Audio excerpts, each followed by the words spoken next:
It's Divas That Care Radio. Stories, strategies, and ideas to inspire positive change.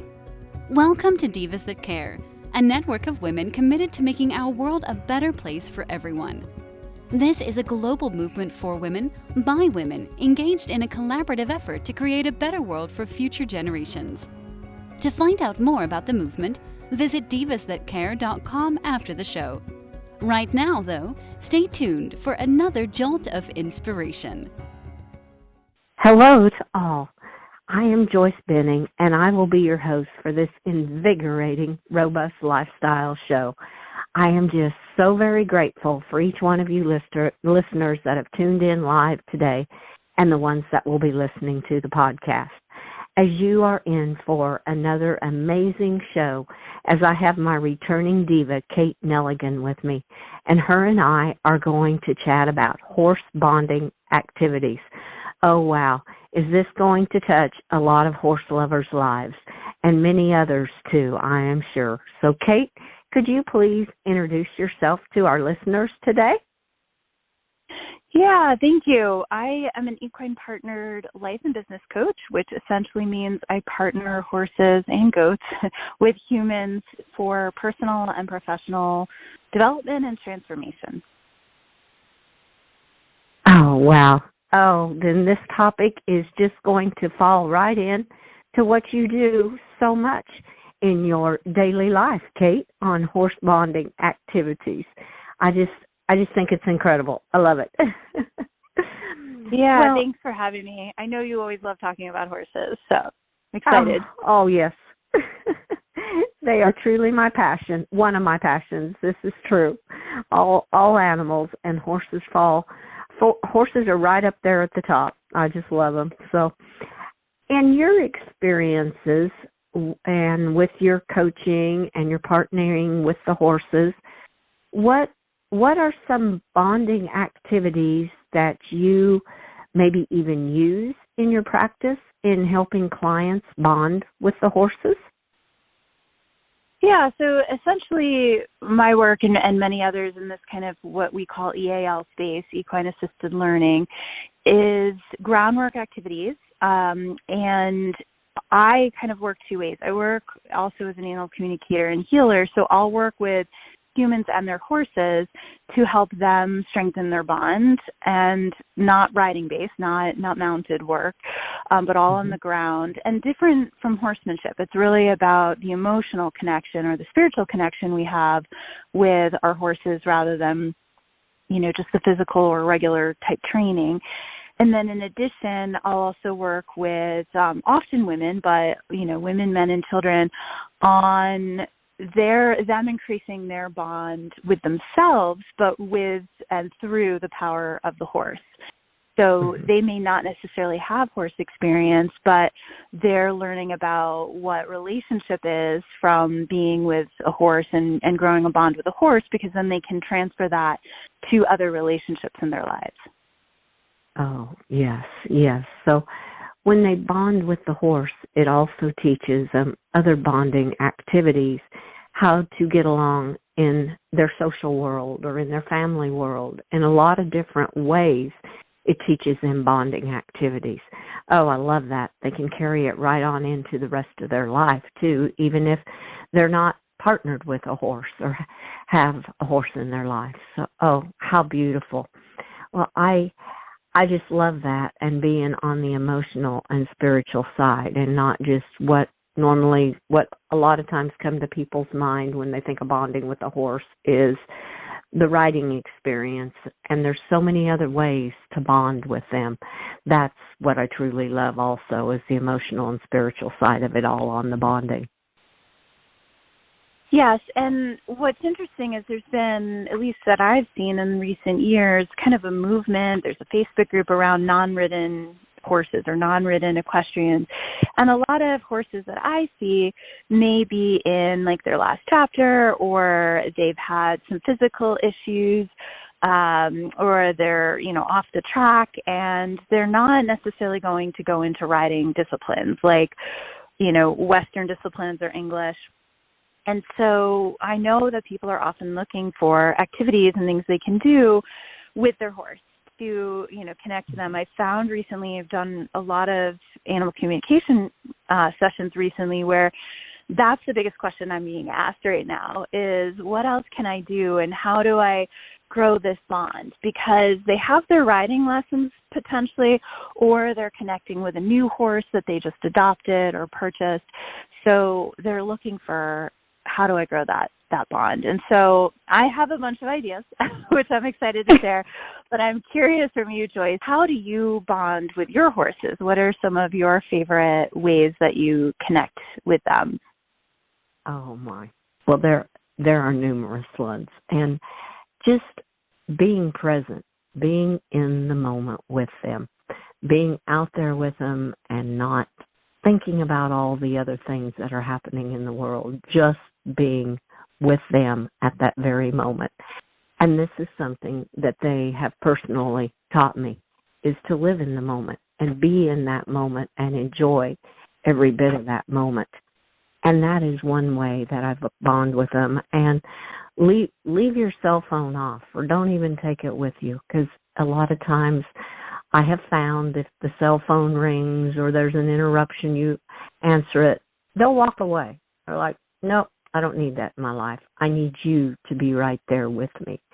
And just being with them, I just love to hug on them and just talk to them, and sometimes not even talk to them. Just stand beside them or just be with them wherever they're at and just enjoy them. And it kind of brings in, I asked my horses last night, because I said we were doing a horse bonding activity. I said, what would you like for me to share? And, of course, they said to be in the moment with no cell phones. And my older 27-year-old horse that has taught me so to live in the moment said, come with no agenda. Just come to us and just enjoy us. And another one said to just sit or lay with us.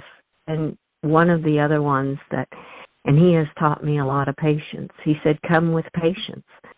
Don't come in a hurry. Just come with patience. That we may be together 10 minutes. We may be together an hour. We'll just spend time together, but come with the patience. And my mare even said, let's just listen to each other breathe, where we don't even have to say anything. We're just together and just basically enjoying one another and feeling each other. And those were some of the things, and I'm like, oh my goodness, I just love them all, because they're so much of how I love to just be with them. So those are some of the ideas shared from me and my horses. I love it. Thank you for asking for this. I love that you did that. That's awesome. And they all got a voice, which I'm a huge fan of them having a voice, right? So, Oh my gosh, yes. It's so funny because when I was preparing for this too, one of the very first things that came in was no cell phones. I got the same thing. No cell phones. And I mean, they literally will, I think they're okay with like cell phones for photos. They seem, at least one of mine loves to have her photo taken, but they don't want us to be distracted at all, as you said, being present. And the thing is, when we're really present with horses and in nature, and especially I like to sit on the ground a lot because I always need grounding, and I think with all the technology today, we all need grounding. But I think that that's when we can receive the most from them. That's when we can receive the energy work that they're doing and being. That's when we can start to open up our ability to hear them or feel them or sense them from a communication perspective. That's when we can get ideas. Like I was just mindfully grooming, which is one of my activities, like mindfully groom, not groom to get a horse clean, but mindfully groom a horse. That I was doing that yesterday, and my horse Salita started to be like, hey, you don't have to go to the humans for that or this. Like, why don't you just come and I'll talk to you about it? And I'm like, oh, like I hadn't thought about that before. She was like, I want to do some workshops. Like, and I'm like, oh, like, of course. Like, why would I think I had to do that by myself? Right? Like, of course I'm in collaboration with my horses. So my first thing with an activity is very much what you said, like, first to sit with them, however you feel safe in a chair or, on the ground and or just standing, and open up your body so that you're receiving. So your legs and arms aren't crossed. There's no technology disruption, and just start to receive and breathe with them. You can have your eyes open or closed. I find soft gazes work really well with them. And then just see what comes forward. And it can take a while for that monkey mind to slow down. But when we come into the zone of horses and their energy fields, we can match them easily. It can, there's a lot of research now, obviously, from heart math around the coherence and everything else that happens when we're with them. So that's like my 101 activity. But what's amazing is that so many people feel like they can't do that. I've coached a lot of people, and I'm like, that's your first step. And they're like, I can't do that. And so before we even do that, we have to address that mindset that there isn't enough time, right? Or it's uncomfortable or intimate or vulnerable or whatever the story is. I've even had people be like, people are going to look at me funny. And I'm like, oh, people have definitely looked at me funny at barns where I'm just hanging out with my horses. But all of those are then practices to not, care as much what people think, to know that we can carve out time for relaxation and calm and pleasure for our nervous systems. So there's, just sitting with them can be a huge spiritual awakening, because a lot of people, myself included, like, I just went and rode, or I thought I had to exercise a horse and lunge and like, that's where I came from. So to stop and do nothing was hugely transformational. Yes. Oh, I hear you, because growing up, it was riding them. I still loved to be around them and just be with them. But I could go ride them and do different things with that. And yeah, that's a good way to bond too. But spiritually, I feel you bond so much more when you just come with them, into the moment with them. And like you were saying, to come with time. And that's kind of what my one said, come with patience and no agenda. We have to do this, or we have to do this today, or we're going to do this. I know one day I was combing on my mare, and she says, why don't you brush me, rather? It was like, oh, okay, you're not in the mood for the comb today. Let's do something else. So I came with my own agenda, and she wanted something a little bit different. I mean, it wasn't major, but it's just kind of an example that they have their feelings too, and they can share them with you if you open up and let them share on how they want to connect with you also. So it is beautiful. I love that. I love that you're listening and you're so open. And a lot of where that people are like, oh, I can't get there. I don't know how to do that. Or, I've had people even recently tell me that they're jealous of my gifts. And I'm like, I hear you and thank you for your honesty. And like all this is for me is day after day of devoted time and energy to being with them. And luckily I had a mare that kind of shook me up, in a very beautiful, stern way, where she was patient with me, where she would, I would go do Liberty, and I'm like, okay, we're going to do this and this and this and this. I'm like, that's my personality, right? And she's like, whoa.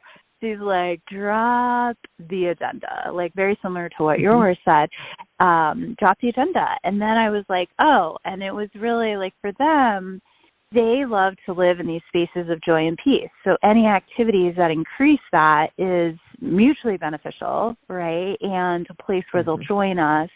And,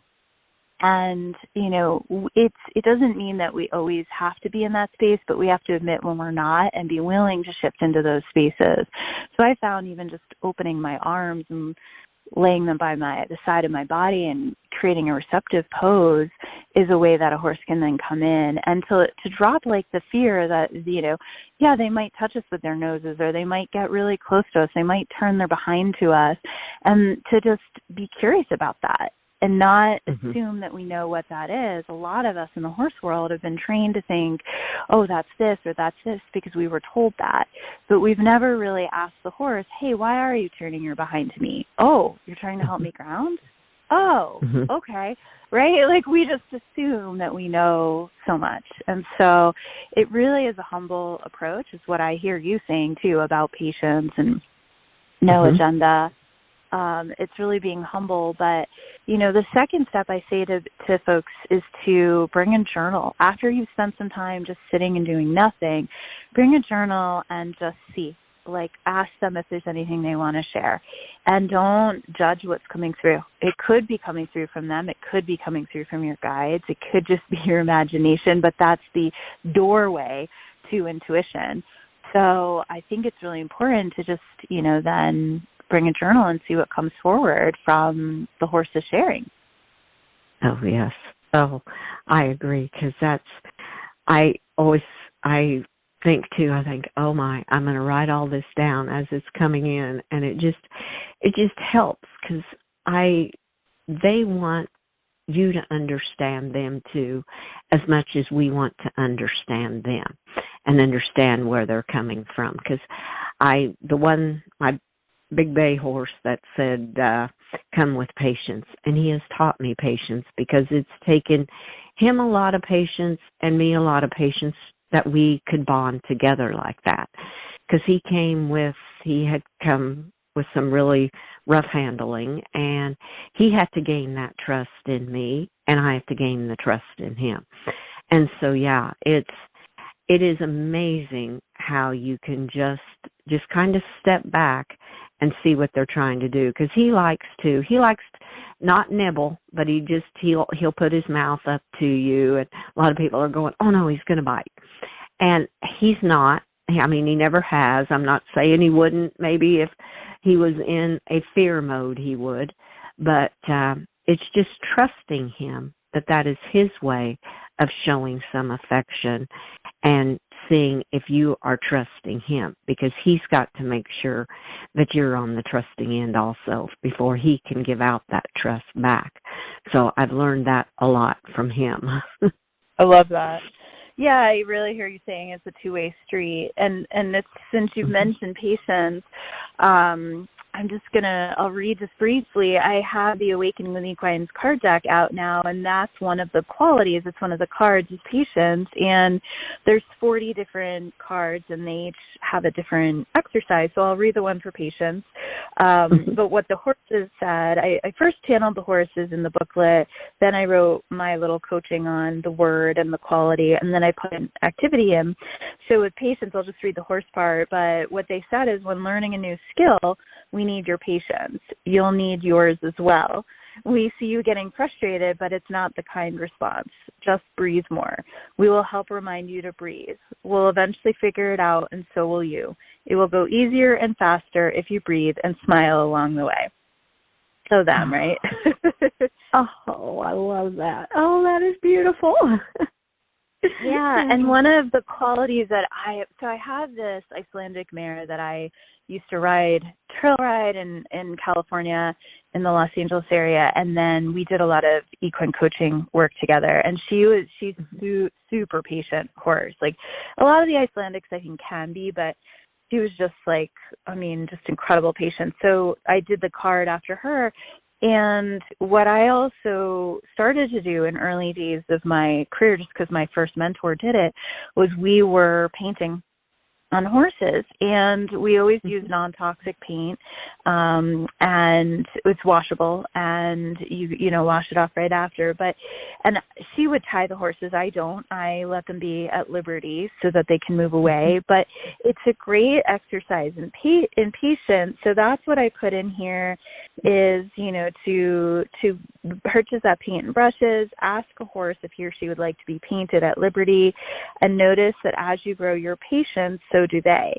Make it a meditative experience as you slow down the brush strokes, and wait if the horse walks away as they need to have a choice. Wash away the paint afterwards and practice the art of letting go. So painting is both a creative expression, but it's also an expression in patience. Like, how patient is the horse being with you, right? And how much do they enjoy it? And I'll preface this activity with saying not all horses want to be painted. Not all horses like it. But I have found that some really love it, and they find it meditative, and they find it a unifying experience. So know your horse, right, and try this before you try this with a client. But I know a lot of folks in the EAL and EAP world do this, and it is really a beautiful experiment, of patience and art and creativity and connection. Oh, I love that. I absolutely love that with patients and doing the painting on them. Oh, how neat. And like you said, some love it and some are like, no, probably not going to be for me. And that's fine. To me, that is their choice. If they enjoy it, you're both going to enjoy it. And if it's something that they're not really into, that's fine too.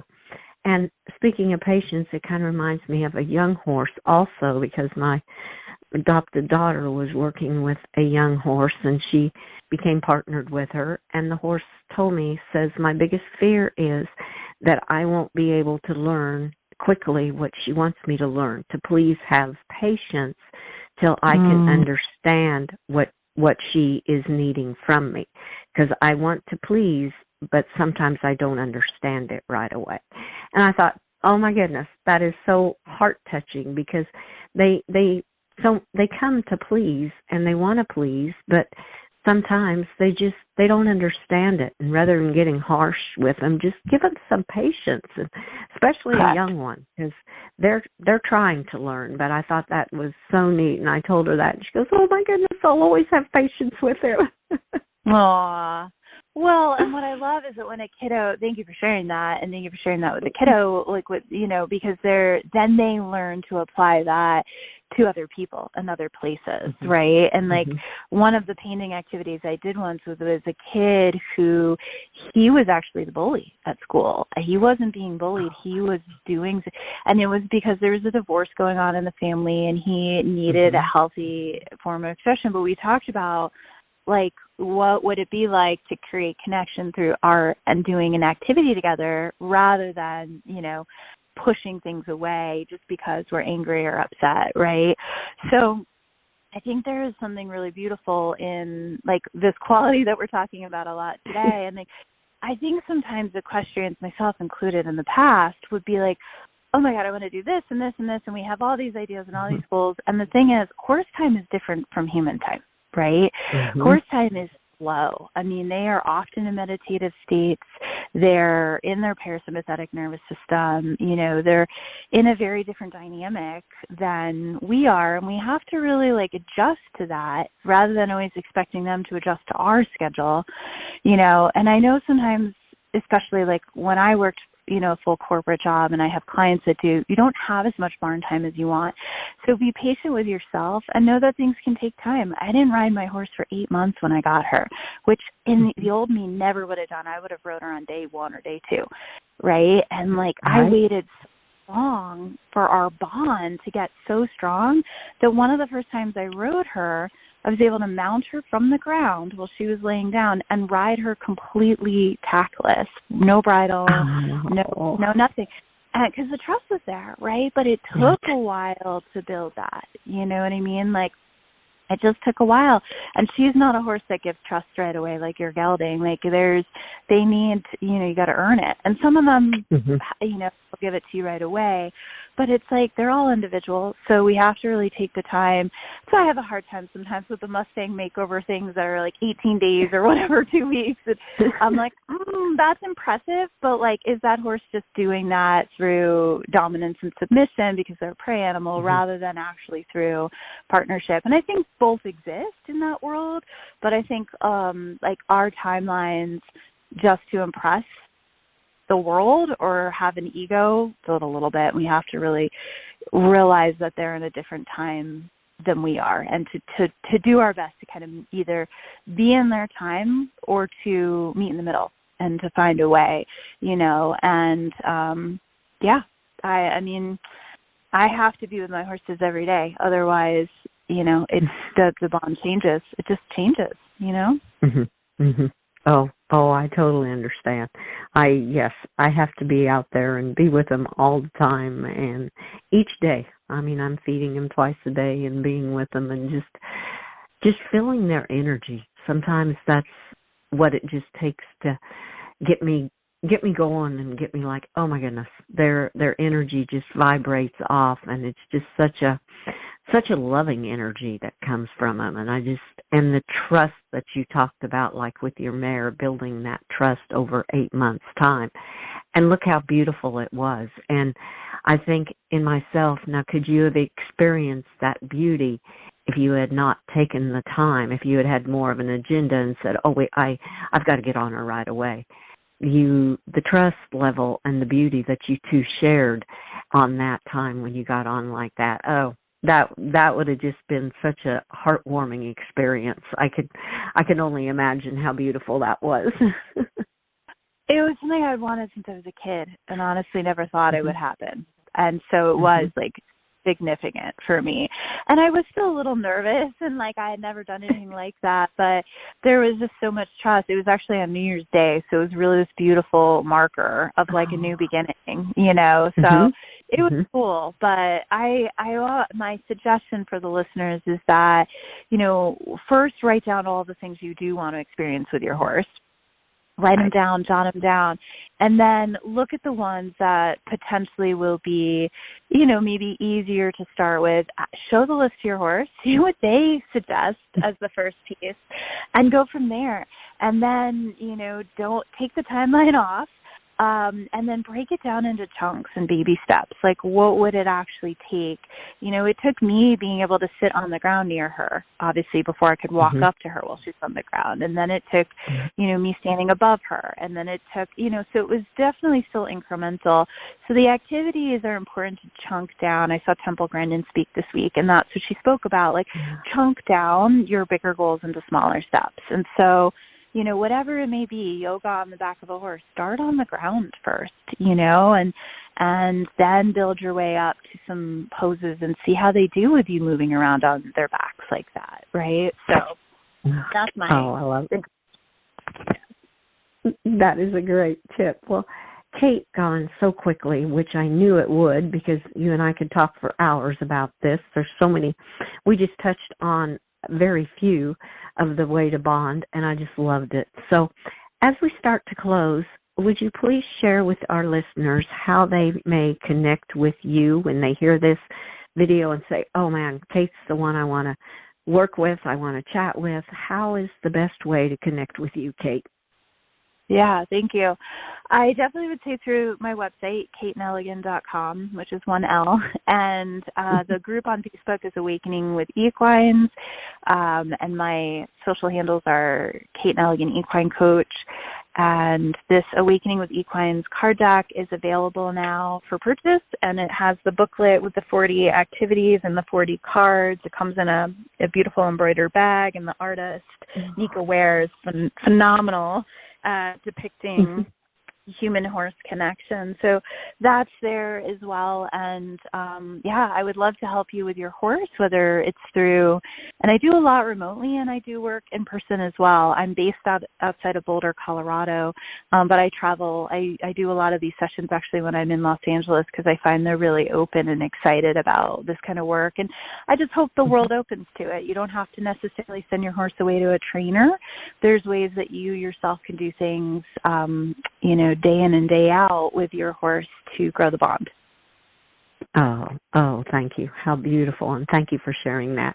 And Kate, thank you so much for being my guest. And the listeners have another one to look forward to in April when we chat again about another very amazing topic. So thank you so much, Kate, and you and your horses have a magical day today. Thank you. You too. Thank you. And I would love to thank all of our listeners for listening to this absolutely incredible show with my amazing returning diva, Kate Nelligan. Please share this show with all your family and friends. Check out all the other shows and their hosts on divasthatcare.com. And remember, take your goals into smaller steps and work with that patience and trust with your horse and with others too. And remember, have a magical day, be kind to all, give your animals a great big hug, and share your love with them until we connect again on Robust Lifestyle. Stay strong and healthy. Thanks for listening. This show was brought to you by Divas That Care. Connect with us on Facebook, on Instagram, and of course on divasthatcare.com, where you can subscribe to our newsletter so you don't miss a thing.